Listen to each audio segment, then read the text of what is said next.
Good morning, good afternoon, good evening, everyone, depending on where you are watching this from in the world today. Thank you all for showing up. I appreciate you coming to spend some time with us. In the interest of time, since we have so many presenters, I will kind of dive right into what I have here. So just give me just one moment to share my screen with you.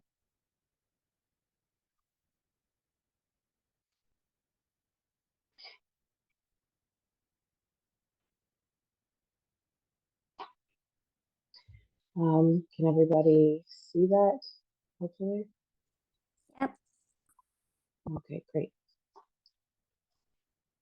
So my article is entitled Bent into Shape, Exploring How Legacies of Colonialism Stifled and Still Stifle Labor in the Bahamas.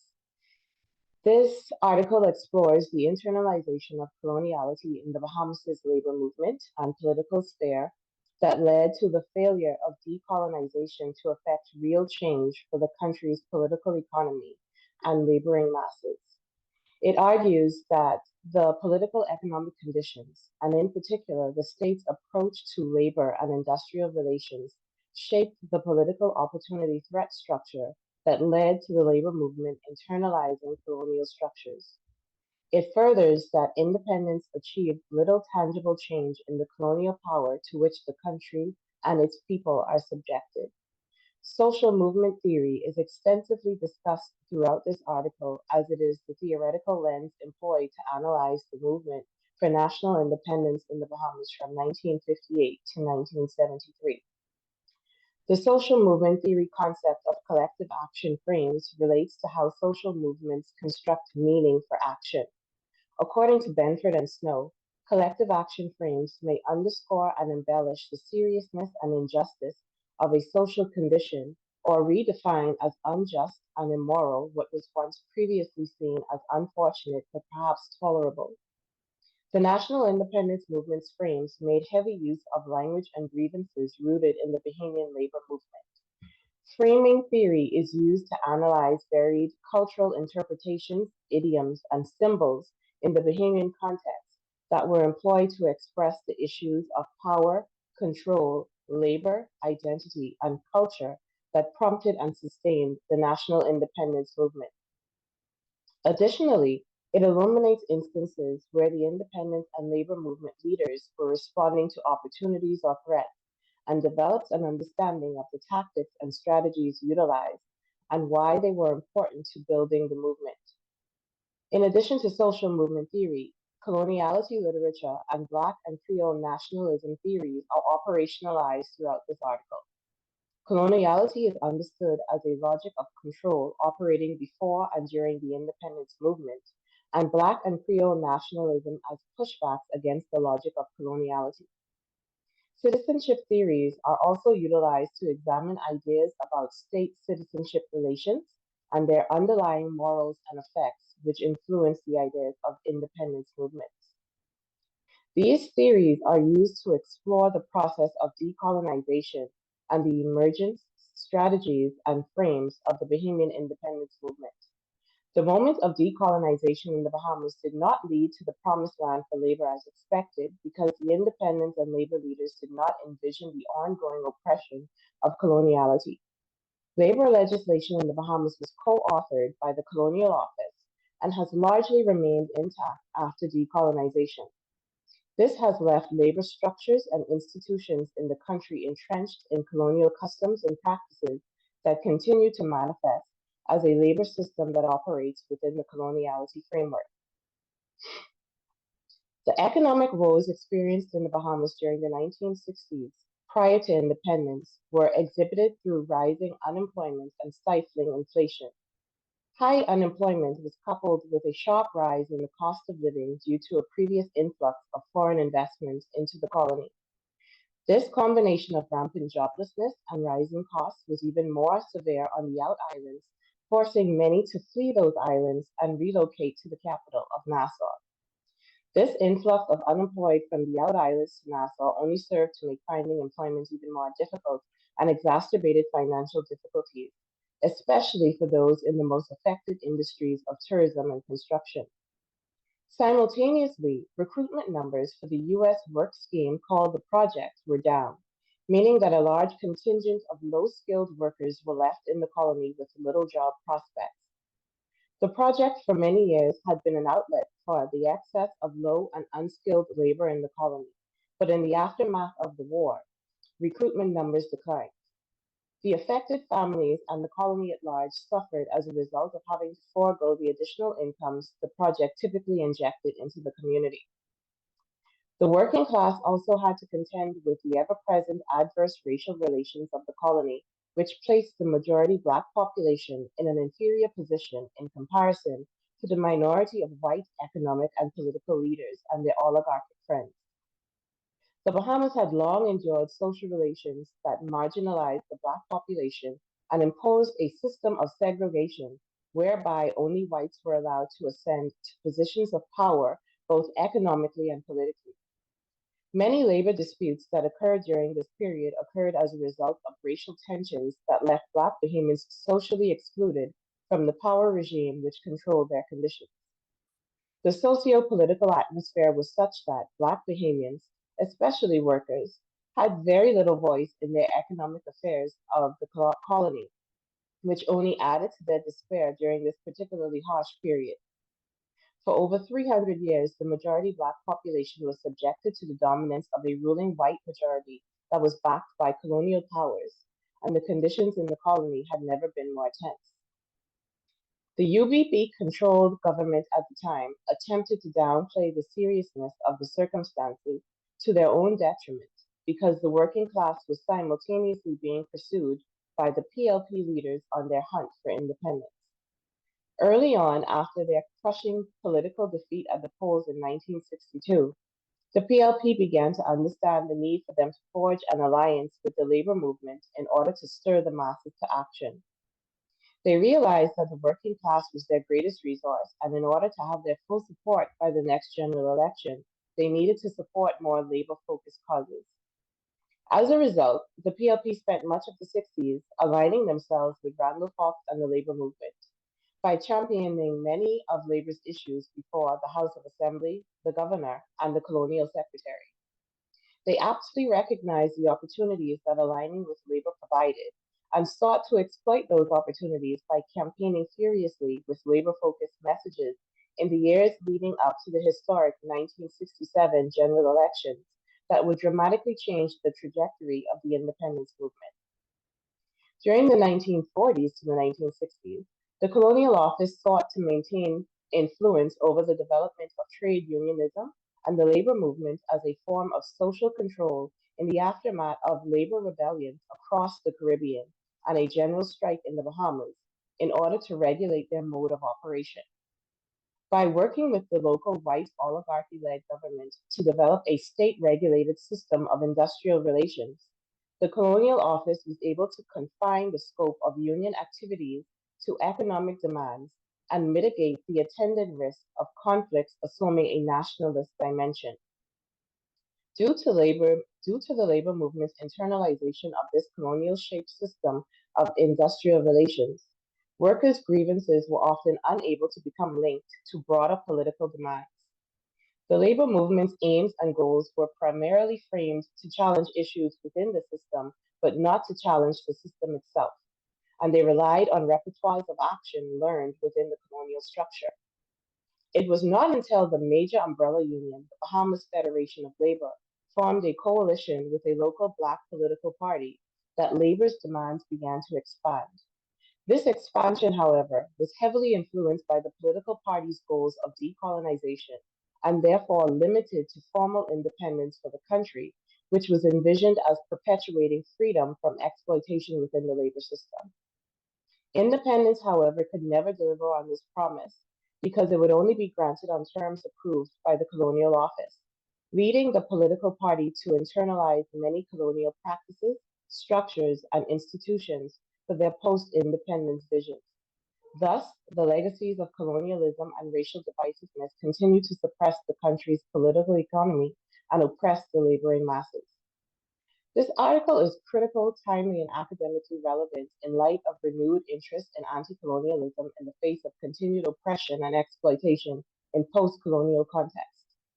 Understanding the importance of labor and the labor movement in the initial decolonization movement will help further the conversation of how to rethink structures and conditions that continue to privilege colonial powers and perspectives within the Bahamas and throughout the wider Anglophone Caribbean and facilitates ongoing coloniality today.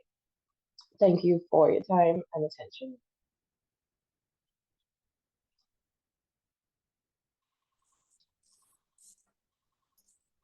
Thank you so much. So we will have Nathi next. Hi, would you like to share your screen? Yes, thank you. Oops.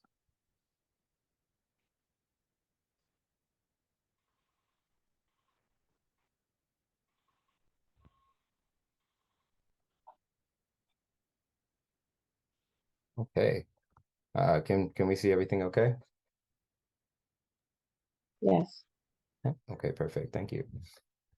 And please let me know if there's any kind of sounds popping up in the background. But hi, folks. Thank you. My name is Nathi. I'm in the Department of Social and Political Thought. And I'm going to talk a little bit about my research into a concept called Black end-to-end virtuality, which actually forced me very much to think about memes, cryptocurrency, and the politics of cryptographic labor in decentralized financial ecosystems or in DeFi ecosystems. And if the language is a lot and above, please don't worry about it. I'm not a complete professional in any of this at all. It's concepts, and you know, a lot of this emerged from those concepts, and I think in a generative way. So when I talk about this concept of Black end-to-end virtuality, I'm really just kind of thinking through a concept to explain the titalectics of Black virtual or computer-mediated life. And I'm borrowing the idea of titalectics from Kamal Braithwaite and Ronaldo Walcott, really is that which explores kind of the motions of Blackness as a transship culture, both as, you know, something that's symbolic of life, but also Blackness as a biopolitical category, which is, you know, something that's symbolic of death. And I'm looking at, you know, this relationship of the Black aquatic essentially online or in Web3. And that kind of end-to-end piece, it really just kind of denotes the relation between these motions, these kinds of movements, and peer-to-peer end-to-end encrypted technology, technology like blockchain technology, for example.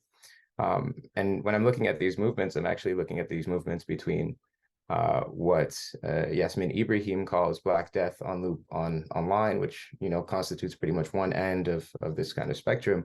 And at the other end, what Carolyn Shanaz Hossein might call, you know, Black solidarity economies, or these economies, or these informalized economies, not informal, but informalized economies for those who have been excluded from traditional financial systems. And so I'm looking at how these two kind of recursive models of reality are shaping the overall field of communicative exchange in a computer-mediated kind of universe, the cryptoverse, so to speak, that's populated by users, reduced to these algorithmic keys, and that are globally distributed as well along kind of this globally distributed ledger. And broadly, my research kind of forms around understanding how Blackness permeates these ledgers, how it permeates these interfaces. And, you know, the very notion of these virtual ledgers evokes what American artist, quite literally an American artist, evokes their idea of what a non-actual universe of general user interfaces is, or the GUI, or the GUI universe for short. And to American artists, the GUI universe is actually a metaphor for the colonial project of white supremacy. American artists thinks of GUIs as this kind of proprietary software that's enclosing, you know, the known virtual universe, or you know, our virtual commons. And it does so by limiting users' capabilities to the most statistically probable set of modulations. And you know, what GUIs try to do is consolidate those modulations into like a what you see is what you get set of interfaces with this kind of virtual, you know, reality. And these interfaces are actually very reminiscent in American artist terms of this kind of biopolitical imperative to classify and to predetermine people, or in this case, users, by race. And the motive is because it's profitable, right? The simpler it is, the more you can make profit off of it. And through the development and dominance of these general user interfaces, what was once a class of users becomes broken up into a class of users and programmers or developers. So there's a new axis of class conflict. And in the later, the developer increasingly has knowledge and the financial drive to continue to limit users' computer-mediated capabilities in favor of innovating on what's already existing code. Because again, those profits are predictable. And for the former, the user, you have increasingly the knowledge and the effective drive to use your existing technological capabilities to share, exchange, recirculate, reproduce, and sometimes exceed and transgress the algorithmic and often mimetic logics of this kind of GUI universe. And so American Artist identifies the strive to exceed the GUI universe, so to transgress these kind of mechanisms that are created with this intent of universal application as that which kind of pushes users and developers to create radically other codes that are free from subjection and free from this kind of predetermination. And American Artist grounds this in kind of this polar opposite, which is the Black GUI universe, a call to return to the black screen and the command line. Now, it's a lot. It's very, very high level stuff, but to kind of ground it a little bit, Tiziana Terranova helped me think about information cultures, specifically information cultures or cultures born from a common informational milieu that is grounded or related by immaterial, affective or relational network physics on each end of this kind of GUI universe, respectively.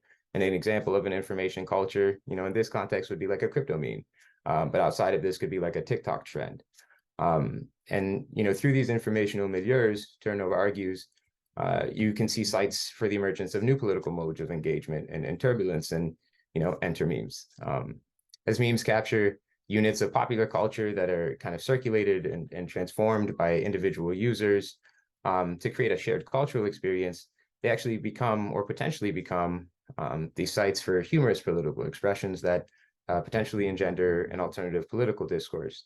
But in doing so, they can become these tools for speaking truth to power, but they can also become tools for oppression.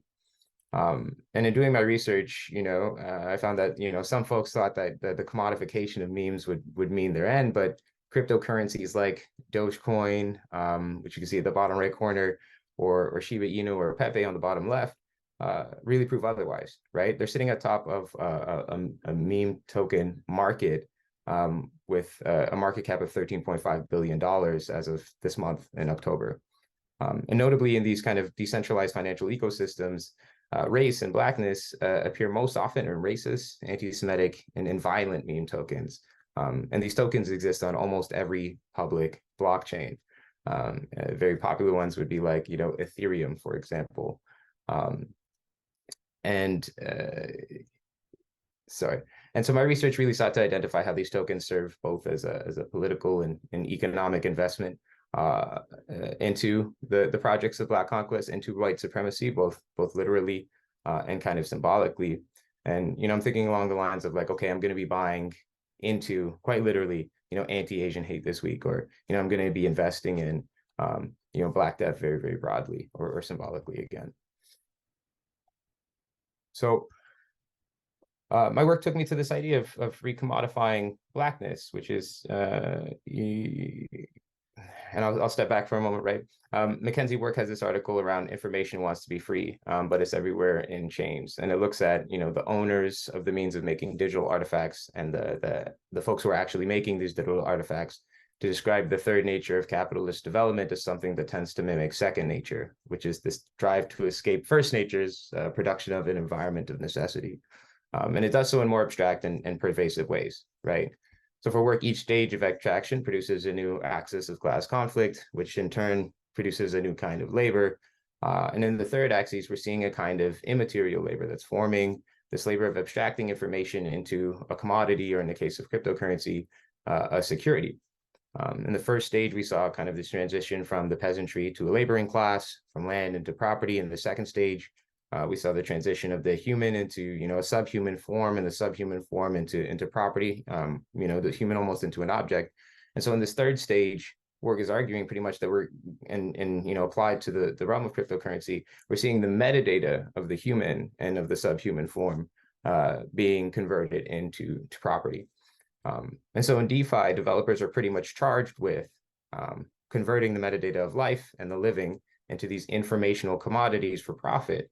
And my research showed that white supremacist developers are actually converting the metadata of Black social death into both fungible and non-fungible tokens that people can buy and people can sell and people can trade.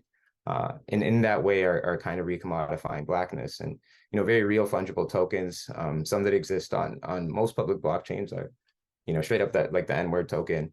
But there are others that are like really, really violent, and they use the tickers of the token, they use the names of the token, the smart contracts that you know, have all the kind of codes that are hidden behind as a very like visceral expression of violence. And these are not just fungible tokens that you can buy, sell, and exchange, but also non-fungible tokens. And, you know, I think in Black studies, the idea of fungibility is, I think, very, very important. And so the kind of idea to capture and to freeze fungibility, to create something that's non-fungible, but also immutable and unchangeable in a blockchain that will forever be there in this ledger, really stuck out to me. And these projects are like Floydies, which are tokens that, you know, make memes out of the death of George Floyd. Metaslave, which do the same with, you know, the history of chattel slavery in the Atlantic, and Trayvon's hoodie. And, you know, this is kind of how memes engage with you know, the world of decentralized finance. And effectively, my goal was to understand, or to draw a line between how fungible and non-fungible cryptography actually reflect very much the political imaginaries of the users and developers of cryptocurrency, but also the politics of blockchains themselves. But it's, you know, not all violence. When we look at the blockchain, we do see like these opportunities for and expressions of what I like to associate with Nadia Swabi's notion of political Blackness, which notes a kind of Blackness that's not racially but politically contingent. And it thinks of kind of subaltern peoples as politically Black, or as biological or biopolitical objects of enmity in society, essentially these targets in society. But these projects that I'm hoping to speak about are projects which challenge the immediacy and the hypervisibility of race. Projects like the Black DAO, which is a decentralized autonomous organization that, you know, is hoping to develop a Pan-African reserve currency for the digital age, and basically is designed to fund Black-owned businesses, creatives, and initiatives. They have really, really cool utilities, for example, like a give function, where instead of, you know, needing to buy a project or invest in something, you can actually very much just give to another user across the world. There's projects like Umba Daima, the Black NFT art project, which demonstrates Sorry, just so you have passed your 10-minute. Okay, sorry about that. Break. So yeah, would you like to wrap it up? For sure. I'll conclude right now. Essentially, you know, this is really only the kind of beginning of research into the relationship of race and cryptocurrency and how it's affecting labor, how users and developers are changing, and users themselves are able to use their labor to be individual agents inside of the market, but also to develop these solidarity economies that, you know, allow them to have access to financial systems that they are historically already excluded from. And I'll close with that. Thank you.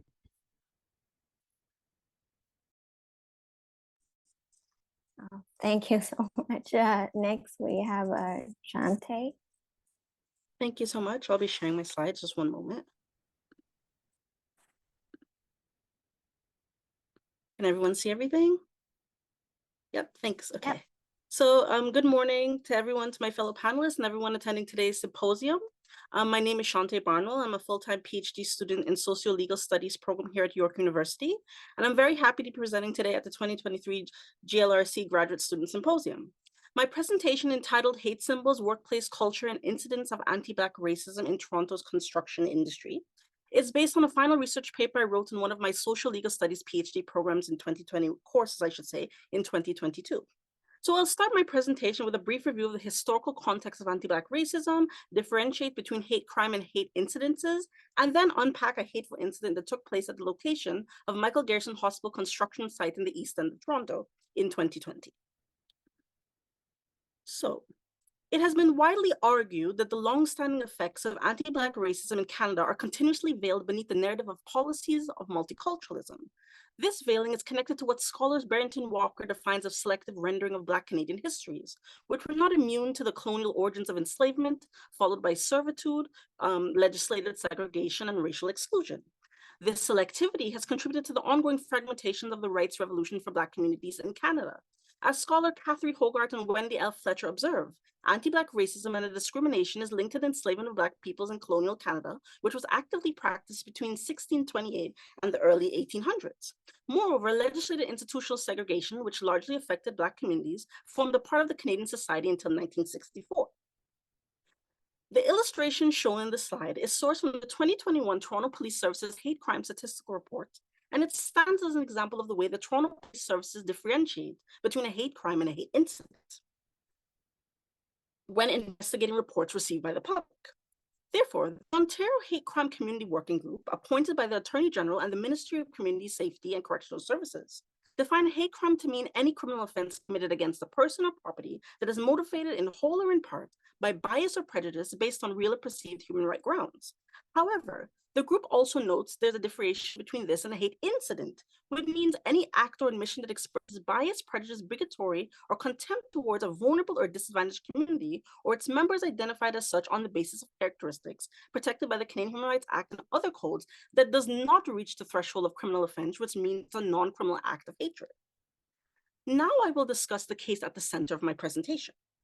So in the early days of 2020, in June, amidst the COVID-19 pandemic and worldwide protests of civil unrest against the barrage of anti-Black racism and police brutality occurring across North America, various news outlets reported a noosing incident that occurred at a hospital construction site in the East End of Toronto known as Michael Garrison Hospital. Media reports noted that a Black pipe welder by the name of Mr. Wesley found 2 nooses in his direct workspace at the construction site, which is seen in the slide.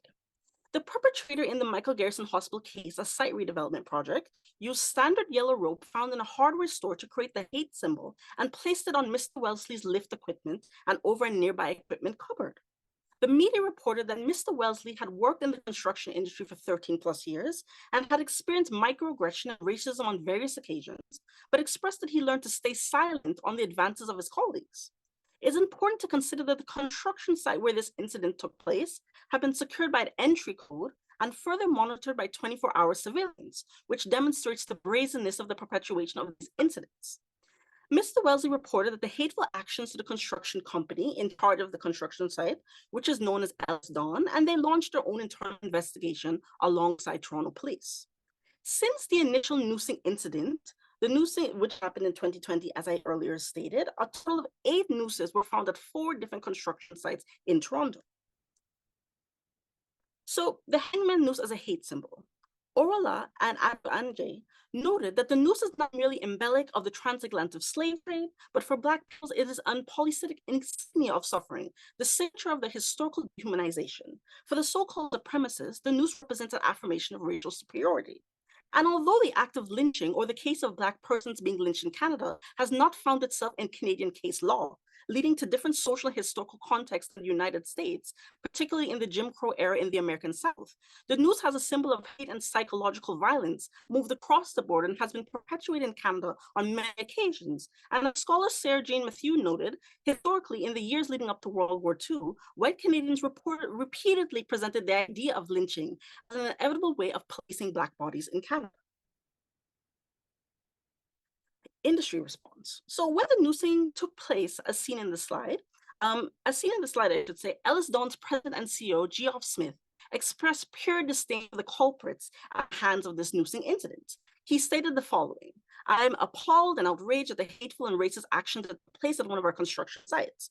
This will not be tolerated, not ever. We will work with Toronto Police Services with every resource we can muster to identify the guilty individuals and ensure that they are prosecuted to the fullest extent and that they're never allowed to participate in the industry again." So those were words of the CEO of the construction site at the time.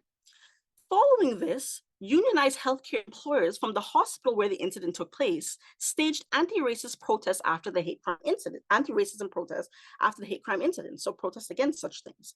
They demonstrated and came after a third racist incident that spanned 4 months on the site. So moreover, 20 plus medical doctors working in the area signed an open letter condemning these hateful acts and called them a matter of public health. And as you can see, these are some of the allied unionized workers in the image.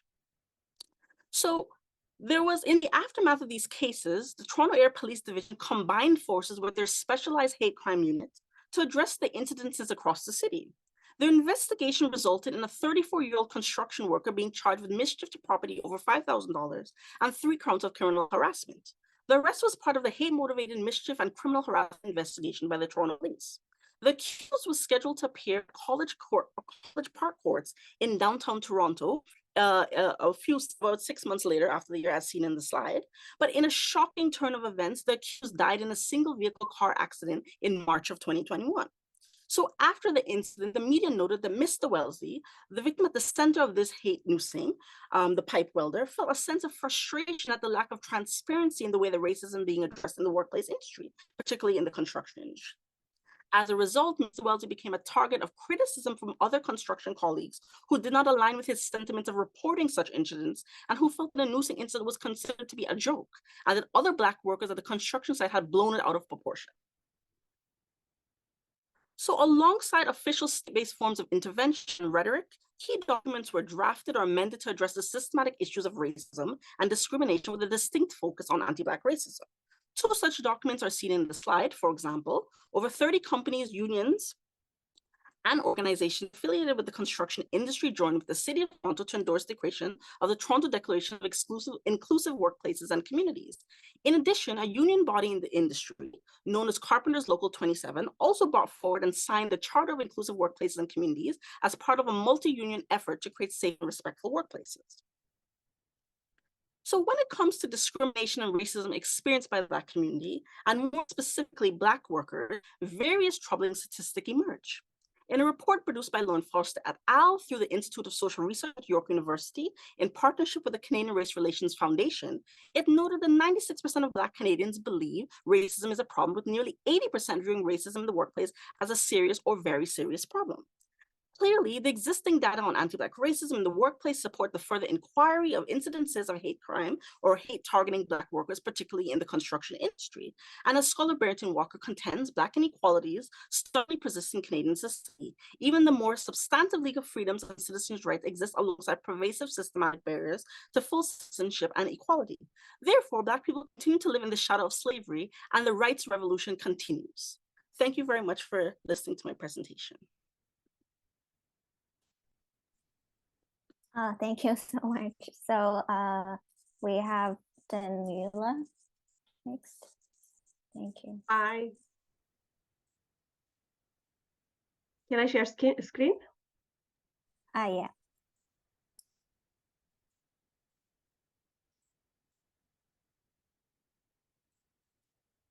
You can see it, right? Yep, it's fine. Perfect. Let me side. Okay, now it's better. All right, so yeah, I'm Daniela Petrovski, and I'll be talking about, I'm a PhD candidate at the School of Human Resource Management at York University, and I'll be talking about the impact of gender and race on experiencing alienation at work as a barrier to enter high status position. So the literature on diversity shows that age, race, gender, education, and status affect opportunities and health negatively. And we saw that in the pandemic. So many organizations today have diversity policies and practices in place. However, gender and race are far from being present in practice. So women are still underrepresented in high-paid positions, especially in the STEM fields like science, technology, engineering, mathematics. And Black workers in the United States are overrepresented in low-paying jobs that have unfavorable conditions. The gap, although there is research on inequality at work in relation to gender and race, researchers still emphasize the need to investigate the intersectionality of gender, race, and other diversity characteristics, especially using critical management lenses. So the aim of this study is to explore the intersectionality of gender and race at work in terms of experiencing alienation as a barrier to enter high status positions. The theoretical background here relies on Karl Marx's theory of alienation, and with that, I'm applying critical realism philosophical approach. So the theory of alienation explains that workers who are being devalued at work experience alienation from self, from others, from the product of their labor, and from productive activity. So these four alienation explain how Black women face more oppression and marginalization than the group separately and even other groups. So Marx's central idea in this theory is that humans make the society, and they perceive their environment, their society, as extension of their being, where they can prove themselves, be totally themselves. However, in the way we have today's society, how work is organized, the labor relations, and the way labor relations are functioning, workers feel that their society is no longer their extension, but rather it has become something like external to them. So they feel like it feels like alien to them. So they experience these social alienations, which means they don't feel a sense of belongingness to the mainstream society. And so, for example, most workers are still working for other people, which is alienation from the product. We're not making the product from scratch by ourselves. And many people work for minimum wage in unfavorable conditions, which is alienation from the productive activity. They're not enjoying their job while at work. And that makes them feel inferior, which is alienation from self. It makes them feel less self-confidence, less self-worth, and stuff like that. And it makes them to compete with other people for jobs, for promotions, etc. So that's alienation from others. So all these alienations might be experienced by many, if not all, but at different levels and by different groups. So for example, women are overrepresented at lower paid jobs, and adding on that being Black is double marginalization. So they might experience more alienations. Sociologists have pointed that diversity policies appear to serve more as advertising for companies rather than to contribute to equality, which they were supposed to be. So the real concern for organizations should be whether they're changing something to contribute to more equal opportunities for all, or they have just the diversity policies, rather than if they just have diversity policies in place. So academics have started emphasizing the inclusive climate rather than just diversity in place. And inclusion include like not only the presence of employees with diverse characteristics, but also to include their opinion, their suggestions, their values, knowledge, ways of thinking, etc. So there is a need to look at the intersectionality when studying issues such as racism in society and organization, as well as inequalities.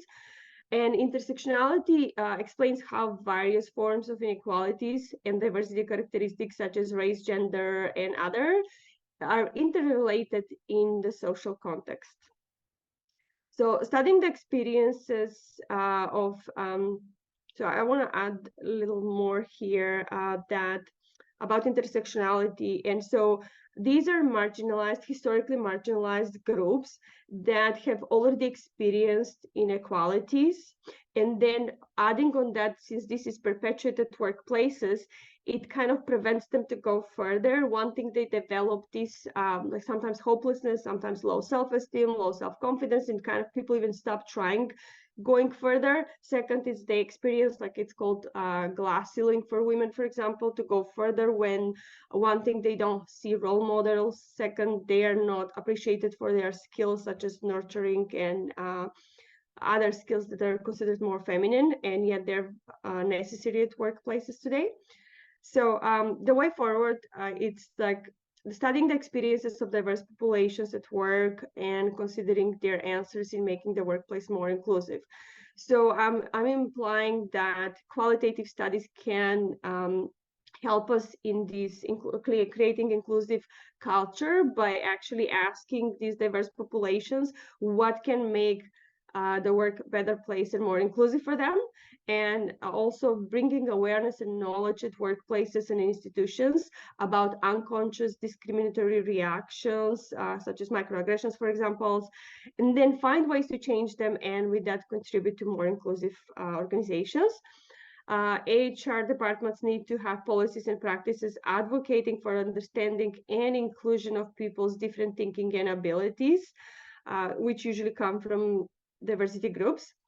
And then, according to Nishi, article 2013, the three components of inclusive climates are fairness, integration of different identities, which might mean even making some accommodations at workplace for that, such as for autistic people, for example. And then participation in decision making, and this means to include suggestions that might be very different from the way things are taught and done in organizations. And so those are suggestions that might challenge the status quo. In most places, these are either punished or heavily ignored. And Nishi is advocating maybe considering this can benefit all. And that's it. Thank you.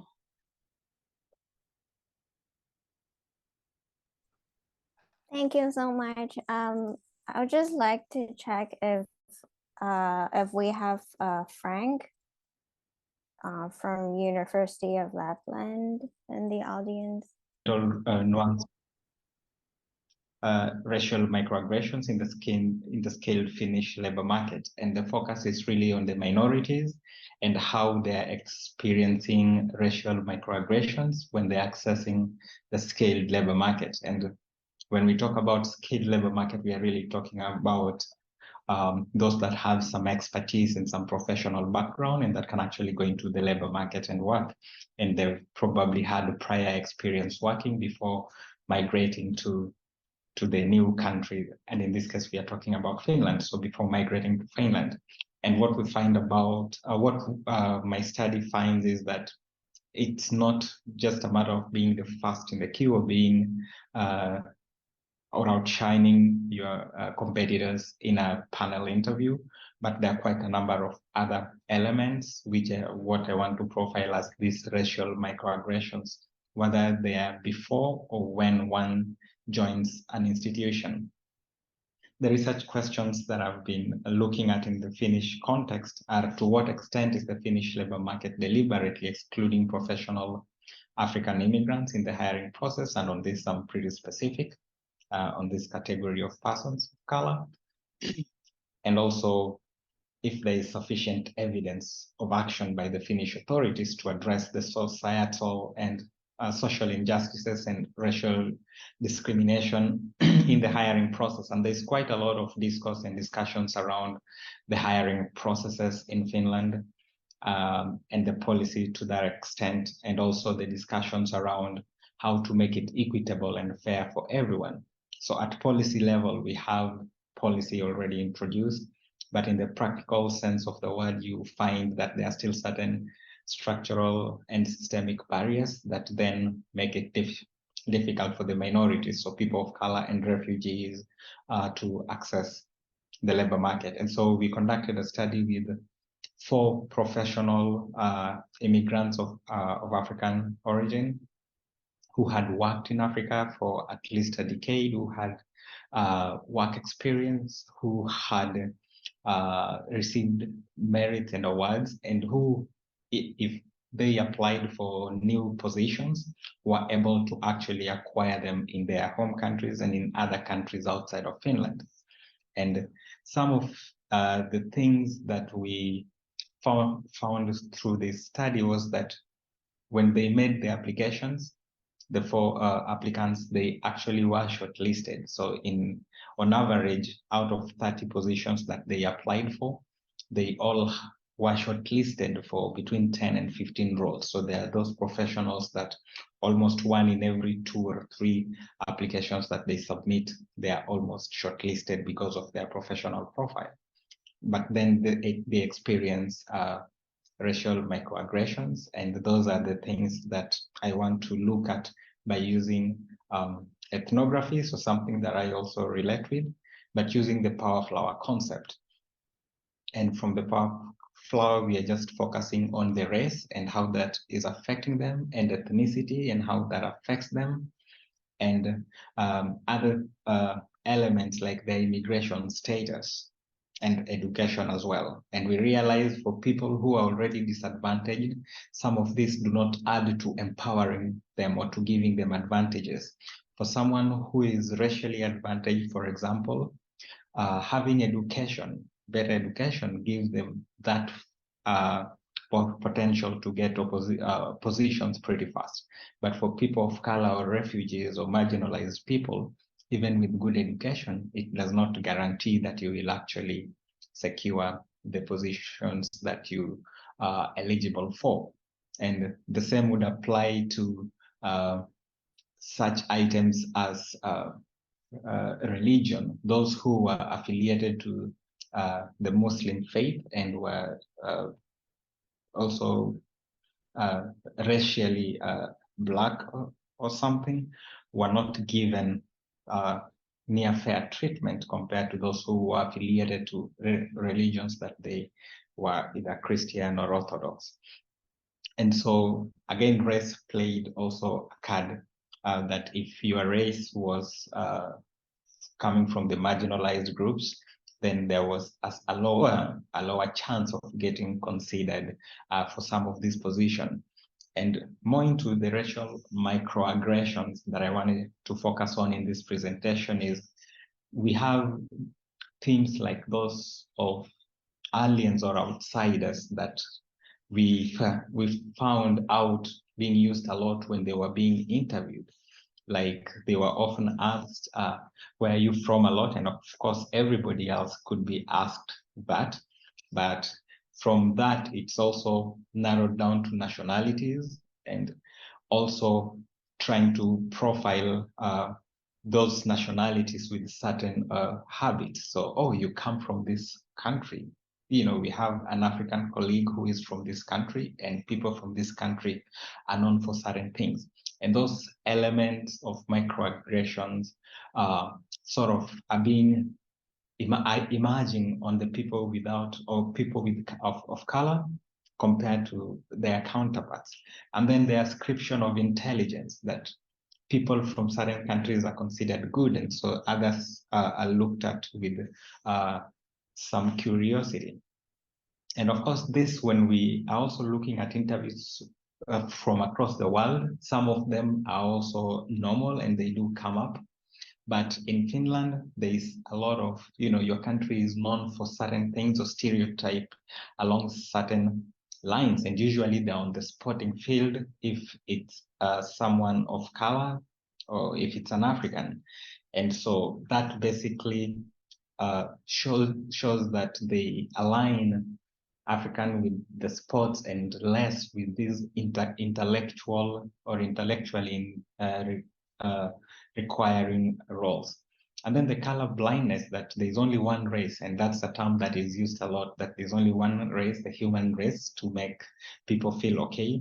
And this is a way denying individuals their racial divisions, but it's a way of people in the hiring committee usually feeling good that they are not, or trying to express that they are not biased.